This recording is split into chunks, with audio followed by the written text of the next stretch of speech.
চিড়িকোটা mail. এই যে বাদাম ভাজতে আসি, দুদিন বাদাম থেকে গেছি, আমার বাদামটা ভাজা হয়নি। আপনারা কমেন্ট করে জানাবেন যে কি রিমান্ডে নেওয়া যায়, বুঝাচ্ছেন। আর এই মানুষকে ভগন্ত ফেলায়, এই দেখেন বুঝাচ্ছেন। এই জন্য আজকে মিরপুরে বাদাম নিয়ে যেতে পারিনি মিটিংয়ে, এই লোকের জন্যে আমার আজকে 10,000 টাকা মার দিয়ে দিছে। আজকে যদি বাদামটা ভাজতে পারতো তাহলে নিজাত পারলে আমার আরো আজকে 1 বস্তা আসতো। তাহলে কি করা যায় আপনারা বলেন, আপনারা কমেন্টে লিখে দেবেন আর শেয়ার করি লোককে দেখাবেন, বুঝতে পারছেন।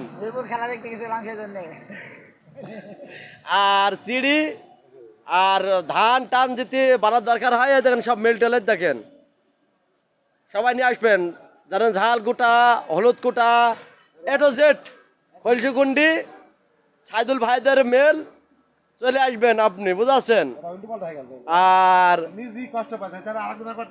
আর এই দেখো আর একটা, আপনারা বলেন এই সুধীর ভাইকে কি করা যায়।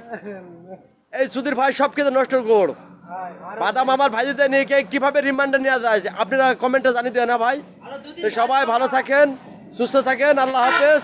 শেয়ার কমেন্ট করে দিয়েন।